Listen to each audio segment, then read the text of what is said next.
संतोष देशमुख प्रकरणामधला मुख्य आरोपी कृष्णा आंधळे हा पोलिसांसोबतच हिंडत होता।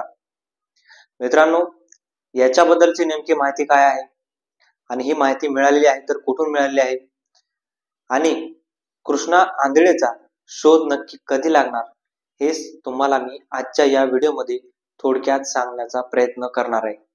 तर नमस्कार, मी रणजित।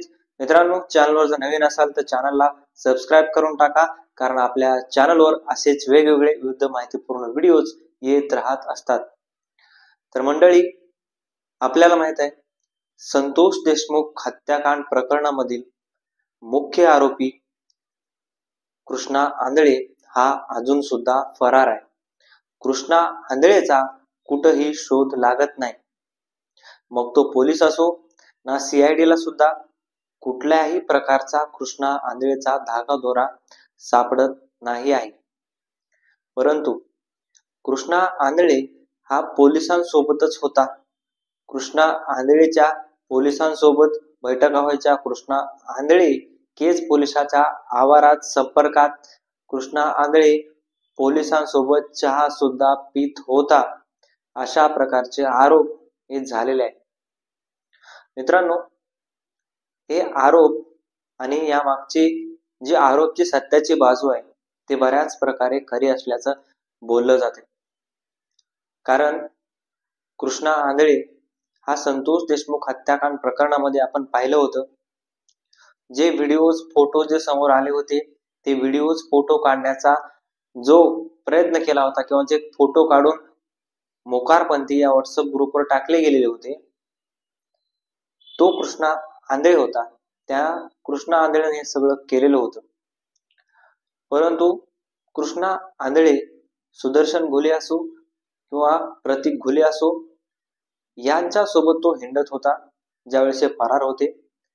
परंतु ज्या वेळेस हे फरार होते, अगदी गुजरातमध्ये गेले, मंदिरामध्ये राहिले, परंतु पैसे आणण्यासाठी हा वापस आला आणि त्यावेळेस पासून हा फरार आहे असं बोललं जातं। परंतु ज्याच्यावर जे आरोप झाले होते की कृष्णा आंधळे पोलिसांसोबत हिंडत होता, तर ज्या वेळेस कृष्णा आंधळे संतोष देशमुख हत्याकांड प्रकरणामध्ये फरार व्हायच्या आधी तो एक फरार आरोपी होता। त्यानं आधी सुद्धा असे बऱ्याच प्रकारचे गुन्हे केलेले होते आणि त्याच्यामध्ये त्याला अटक वॉरंट निघालेलं होतं आणि तो अटक वॉरंट निघून सुद्धा पोलिसांच्या संपर्कात होता, वेगवेगळ्या बैठकीला जात होता, अगदी CCTV मध्ये दिसत होता किंवा त्यांच्या डोळ्यासमोर सुद्धा दिसत होता।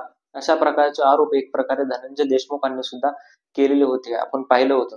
मीडिया समोर बोलताना बऱ्याच वेळेस धनंजय देशमुखांनी असं सुद्धा सांगितलेलं आहे की कृष्णा आंधळे पोलिसांच्या कशा प्रकारे संपर्कात होता आणि या ज्या पोलिसांच्या संपर्कात हा आधी होता त्यांची चौकशी किंवा त्यांच्याकडून जर माहिती काढण्याचा प्रयत्न केला गेला तर नक्कीच कृष्णा आंधळेचा शोध लागू शकतो, अशा प्रकारचं सुद्धा धनंजय देशमुख यांनी बोललं गेलेलं होतं।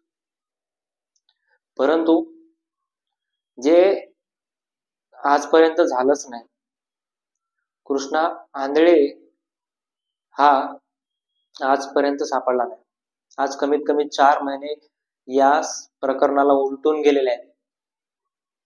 परंतु आता या प्रकरणाची पुढं जी पूर्व दिशा आहे ती पूर्व दिशा सध्या कोर्टात चालू आहे।